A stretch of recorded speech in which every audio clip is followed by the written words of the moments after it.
with Lola Lope from Doggy's Angels. We got the one with Badass. Yeah, man. And we got the one we completed last night with Spider Lope, which is going to be very explosive, and I'm going to leak that this Sunday. So keep your jaws wired for that one. Definitely. Still keeping in the line of the West Coast with a living legend tonight. Our first guest, our guest tonight actually, pretty much if you know anything about just the street culture in general as well as hip-hop, then you know that this man is definitely, his name is etched in urban lore. You know, there have been TV shows and movies based upon his character, you know, and he's definitely one of the OGs, you know, simply known as Freeway Rick Ross. And we mean the original OG, LA's very own Rick Ross. And we have him on the line right now, man. That's a dope entrance for our guest tonight. We got you on, Freeway Rick. What's good, brother? Man, working, man. Down in Arizona. Just finished doing a book signing at Lolo's Chicken and Waffles. Definitely. Mr. Ross, this is T-Max from VA, man. Much love to you out west, man. I know King's chopped it up with you previously. This is my first time making your acquaintance. It's an honor and a privilege to be able to meet you, man. How you doing? I'm well. How you, my brother? I'm good, man. I mean, so what's been going on with you lately, man? Tell us. Man, I have to pinch myself to make sure I ain't in heaven.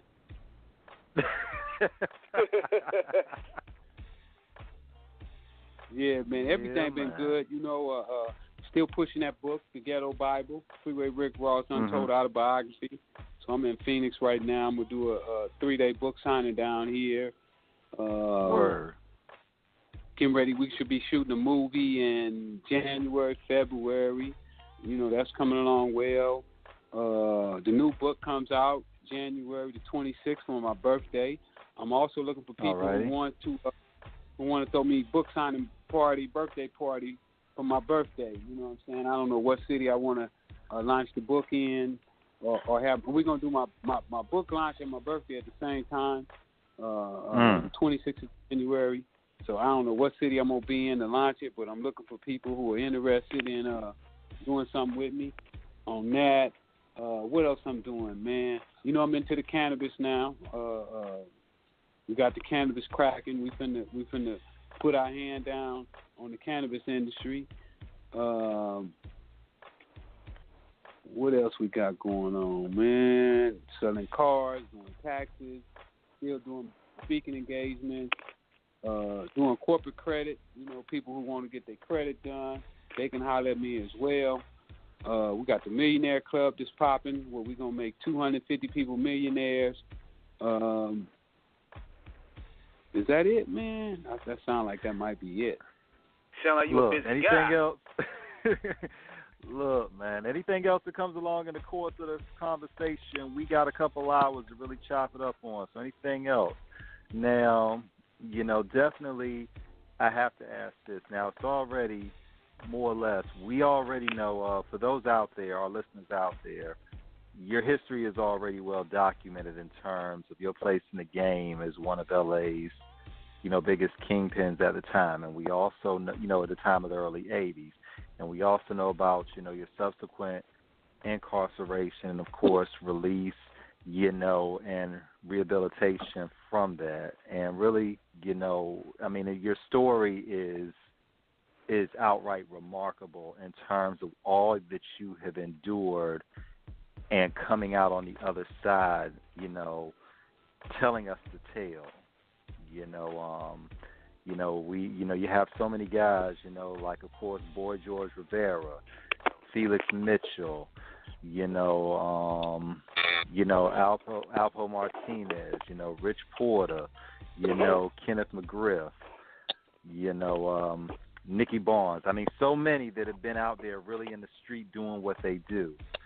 And, you know, you're in that pantheon of legends, man. But to how you know, but I guess the main thing is from your time, you know, doing, being on vacation for so long and then getting out and then putting, having your plan together of what you wanted to do when you get out.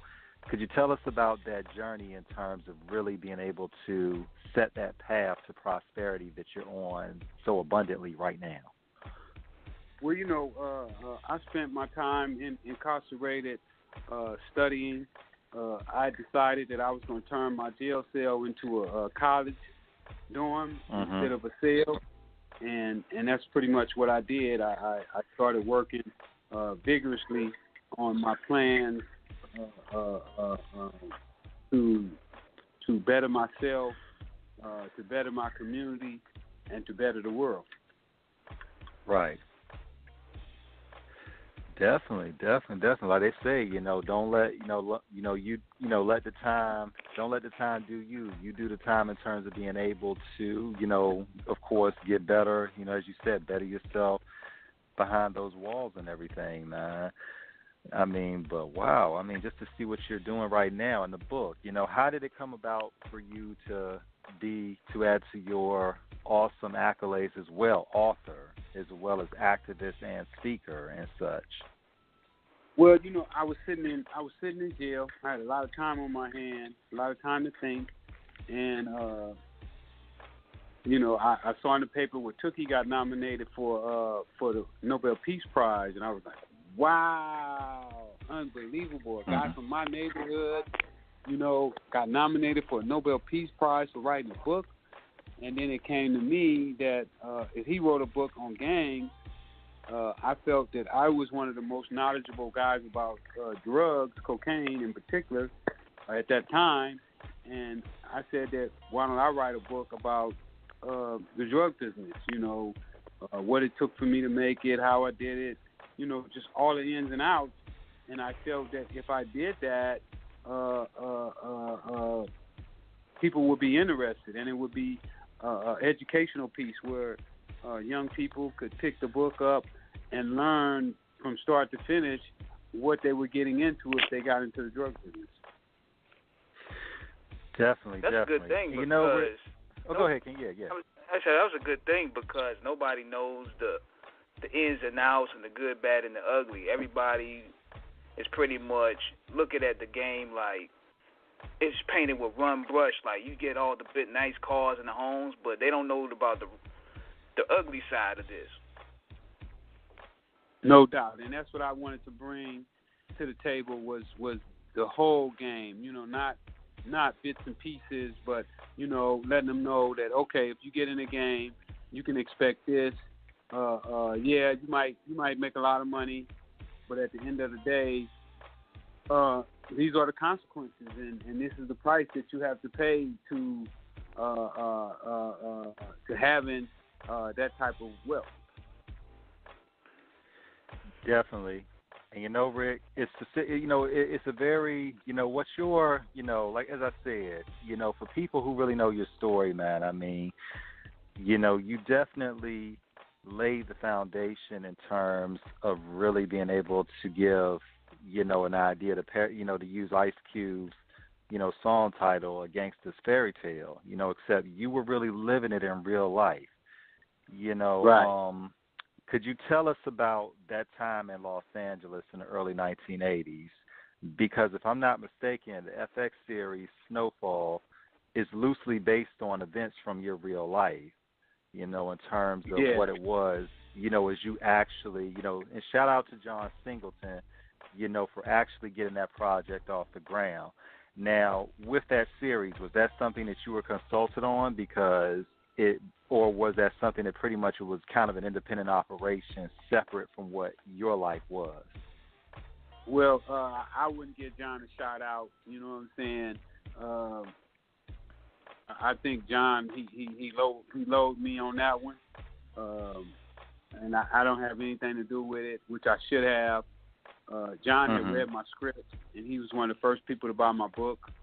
And when I saw that he had went and got Snowflake or Fall, whatever it's called, finance, I was very disappointed with him. Got you. But at the end of the day, I haven't watched it. I'm boycotting the show. Okay. Because it's amazing to me how they'll take a fake story and they'll put it out, but they don't want to put the real story out. I mean, if you guys are going to do a TV series, why not put out the Rick Ross story?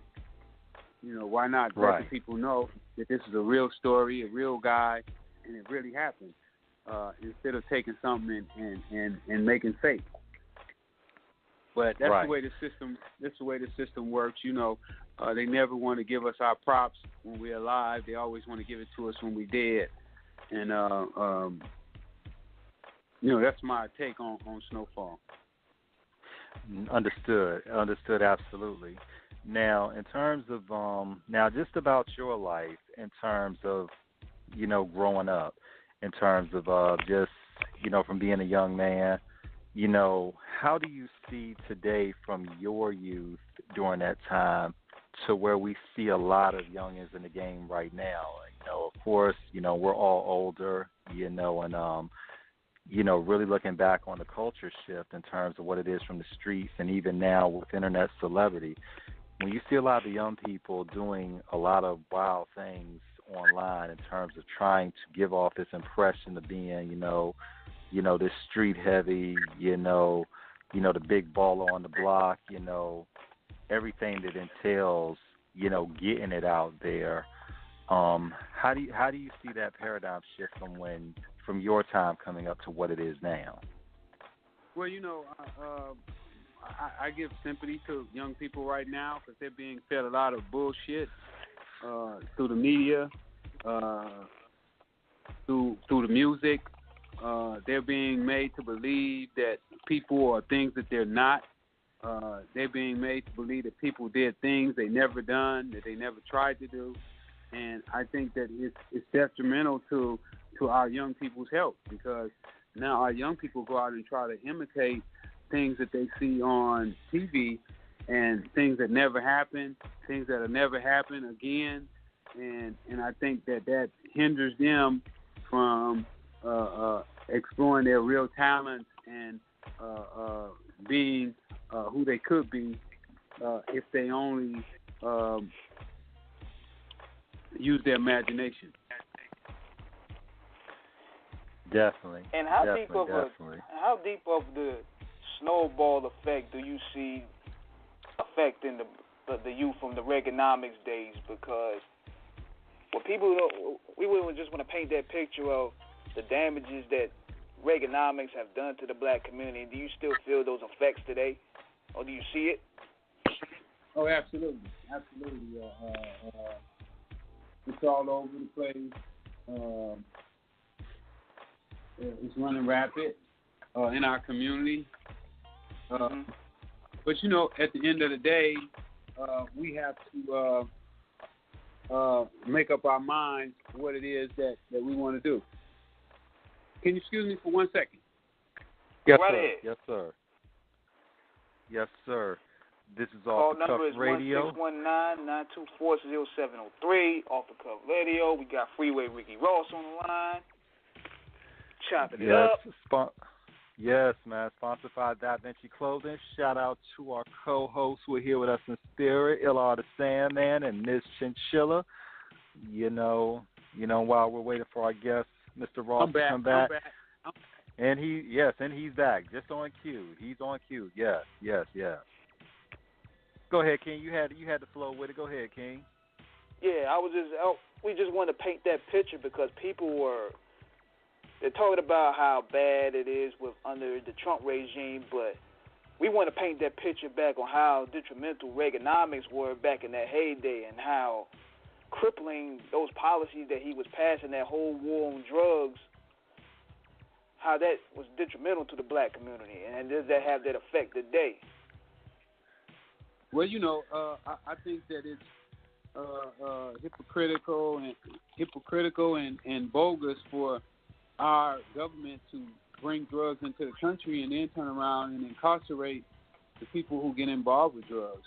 You know, right now we still got 600,000 black men in prison for nonviolent drug offenses, and I think Reganomics played a terrible role on that. I don't know where Trump is going with his presidency, but at the end of the day, you know, he doesn't have our best interests at heart. I don't believe. But you know, for the most part, no president has ever really made a policy to help black people. You know, even Obama, he never directly did anything to single us out. I think that he stayed away from those issues in fear of being labeled as somebody who catered to blacks, and I don't think he did, even though, you know, blacks put him in the power, and he had an opportunity. He did do a little, you know, with the crack epidemic. I think he released 2,000 people, but you know, that's just a drop in the ocean, like one raindrop in the ocean. It was nothing that he could have done when he could have commuted everybody who was involved with crack cocaine. Once they found out that it was racially motivated, he could have corrected that wrong with one swipe of the pen. Definitely. Now, Mr. Ross, in terms of the Reganomics era, because, you know, also watching the movie American Made, you know, with Barry Seal, you know, a shout out to Tom Cruise for an epic performance in that movie. Because for those that really understand that story as well about, you know, and it's all documented, as you know, on Off the Cuff Radio, we are never a ratchet outfit in terms of gossip. We're all about the real facts of what was going on during that time.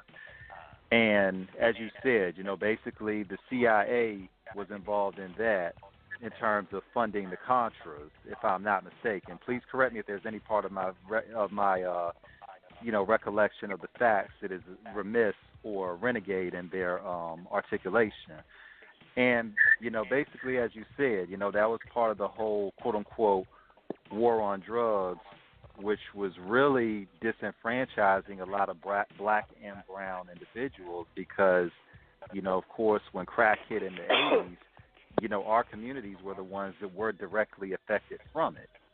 But as you said, the hypocrisy of it was that yet and still, you know, they were being trafficked in, you know, but, you know, like what did Rathcast say, you know, in Miami Life, you know, no government permission, no DEA intervention, you know what I'm saying? Right. And to see how, you know, it has decimated the community, you know, but yet and still you want to lock up the people that you basically, you know, that, you know, it was basically supplied to, you know, who really for more or less were trying to just survive in the street, you know, speak to a bigger issue in terms of the economic policies in reference to, as you said earlier, about how they were not favorable towards us in terms of really being able to, you know, they in terms of helping the inner city really come out of it. And also I wanted to touch on another level, too, in reference to politics with our, you know, current president and how some rappers, and I guess you know where I'm going with this, well, some artists, whomever, have decided that they want to speak their mind on politics, not, number one, having an authentic understanding of the politics they're trying to speak on, and two, not having the real experience of the street to really understand it as well. We're not going to say no names, but our listeners out there know. And what is your opinion of those people who try to pontificate on a subject that they may not necessarily be scholarly in? Well, you know, anytime you're speaking on something that you don't have the knowledge and the background to speak on, it makes you look foolish. Right. So I would suggest anytime that I'm speaking, I'm speaking out of either experience or something that I got from somebody that was experienced in doing it. And I would encourage anybody before they speak to always think about what they're saying, because once you let it out, you can't take it back. And I hope that all our people learn to think before they speak. Especially in this Definitely. day and age Definitely. where anything you say on the internet will never leave. Ain't that the truth? Yeah. Now, So when you know, and when writing your book, like, do you have any other books that some of like were your favorite books to read? Like, are you like avid reader like of biographies and strategy books and stuff like that? Do those type of books influence you Absolutely. on how you try to Absolutely. move? I read over 300 books before I left prison, and there's three wow. books that stood out the most to me, and that's Think and Grow Rich by Napoleon Hill, As a Man Yes. Think or Woman Think by James Allen, and The Richest Man in Babylon by George Classy. Those books really helped me mold my plan that I'm working right now.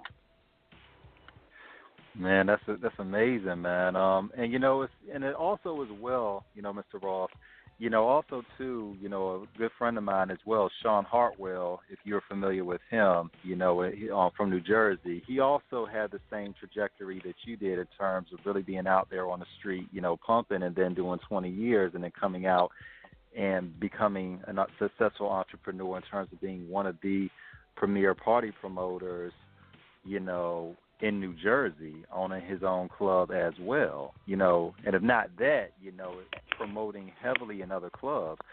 So I guess we want to we want our listeners to know that no matter the circumstances of your life, no matter, you know, the convictions of what you may have been imprisoned on, you can always come out. Your mind may be locked up, your body may be locked up, but your mind is still capable of making marvelous moves upon release, you know, and, you know, it is, you know, and shout out to you in terms, and you of so many others who decided that coming out, you wanted to make a positive impact on the community. And, I mean, how does it feel to be so revered upon your release? I mean, one of the videos that always stands out to me is, of course, Macalucci, Cali Life, where you're in that scene in the car sitting with him, man. And that's just one video of many that you've been in. How does it feel to still garner so much respect to this day? Well, you know, respect is something that has to be earned, and I work hard to get the respect that I get, and I marvel, you know, I love it, and I'll keep working to get to that point, and that's one of the reasons I started my Millionaires Club. You know, I got a club now where I'm getting ready to teach 250 people how to become millionaires, and that's only to gain the respect, because I believe, you know, when people get rich, they hoard it for themselves instead of sharing it with other people, and I want to be the one that they say, man, Rick made 1,000 people millionaires, or 10,000 people millionaires from his teachings. Man, that's what's up. And as we say, it's called paying it forward and bringing down that hand to lift others up. You know, now in terms of what it is, in terms of the street life, you know, as you know, in terms of, because you actually lived it, in terms of the seduction of the cars, the women, the money, the opulence, you know, the perceived respect of it, you know, you saw the good and the bad of it. And I wanted to touch back on that about what you said earlier, because there's a view of what people have with the romanticized and the exaggerated, but not the real and the authentic of it.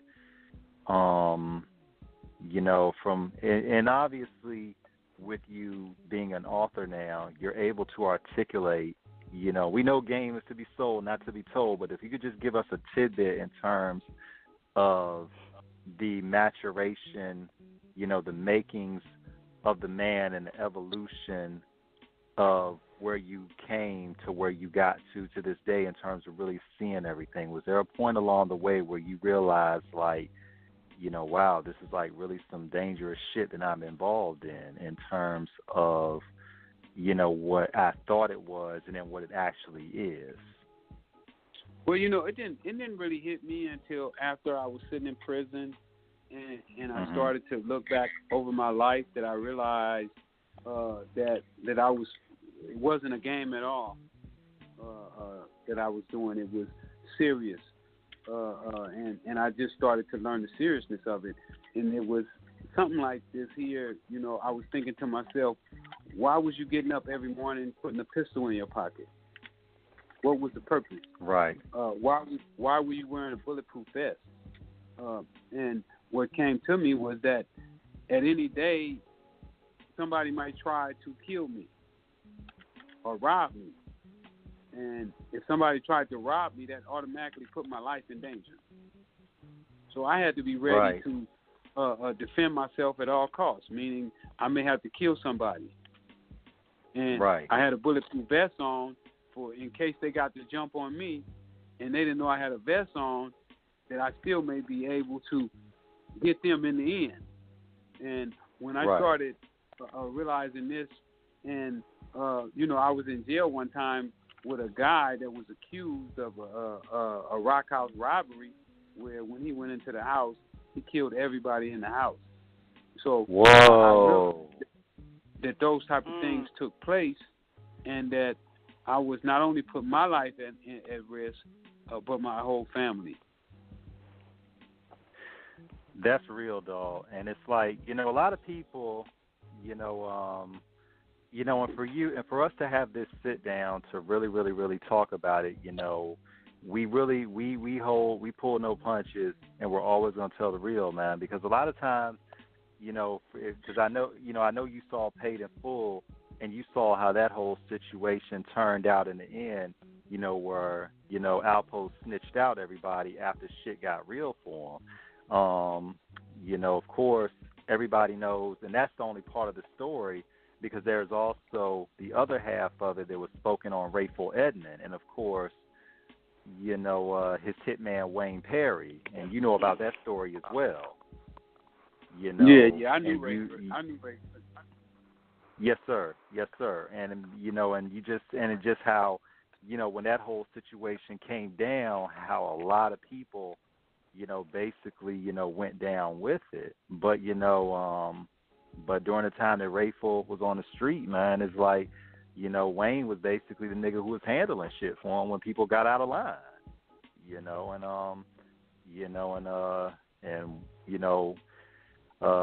Wayne, as he was known as Silk, he was ruthless, man. If you crossed him or Rayful, you were going to be dealt with. And I think a lot of heads getting out there in the street don't really understand the implications that goes on. That's why it's important to have guys like Rick on the show to let people know that it was like the Wild Wild West out there. It wasn't just like it wasn't like Grand Theft Auto. Your life was on the table. Your life was on the line 24/7. Definitely. No doubt. Now, in terms of the hip. Oh, go ahead. I'm gonna have about 5 more minutes, and I got to get to my next event. Oh, okay. Well, I guess closing it out, we want to ask you in terms of your in terms of the interactions with a lot of the West Coast artists out there, and of course, man, oh my God, is there such a ton of talent coming on out west, man? I mean, Cam and China, Steve Lacy, shout out to Compton AV. Shout out to Mitchie Slick. I was going to ask him too, about his nephew, Slim the Mobster. Because we played 2 songs of him. Like, how you doing? Oh, word. Slim I didn't know Slim was your nephew, man. Yeah, go ahead, please. Yeah, Slim's back in prison. Slim is living that life, man. A lot of them dudes rap about it, but Slim really lived that life. He was caught with a pistol a couple months back. I think he got like 3 more months, and he'll be back out though. All right. Look. We would love to have him on the show as well if you can make that happen for us. We would love to, talk to him. No doubt. Yeah. No doubt. Hit me in like 3 or 4 months, and I'll put that together for you. Definitely. We're gonna be in touch. I know he has a lot of interesting stories to tell, and plus he's really dope, man. Like I was literally listening to him today. And it's just funny how that connection happened and we have you on the show. I didn't even know you two was related until today. Yeah. I didn't know it doubt. at all. Well, you know, he was supposed to be the next one up out of Interscope, and something happened over there that got him boosted out. But yeah, he's still doing his thing. Definitely. You know, look, Might have Free been Slim. Him and 50 got into it too, so that could have been the problem as well. I'm not for sure, but oh Lord, oh. Something happened where you know, he was no longer wanted over at Interscope. Well, you know. Oh, go ahead, King. Yeah, God, I know he has to be out shortly, man. So we're gonna end this part of the show on that note. Like, do you have any shout outs you want to give out, or let people know where to find you? Yeah. Y'all can get me on social media at Freeway Ricky, Twitter, Instagram, Freeway Rick Ross on Facebook. You can go to my website, freewayrickyross.com. Order your book, order your T-shirts. I got some new sweatshirts that's out. I only got a few left. So if you're interested, hit me up on there. Also, if you want to know about the Freeway Millionaires Club, hit me up on my social media, and we'll make that happen. Thank y'all. Definitely, man. Peace. And thank you. Thank you again. There you go. A big shout out to Fleetwood for making this happen. Man, yes. Yeah, man. Indeed. We have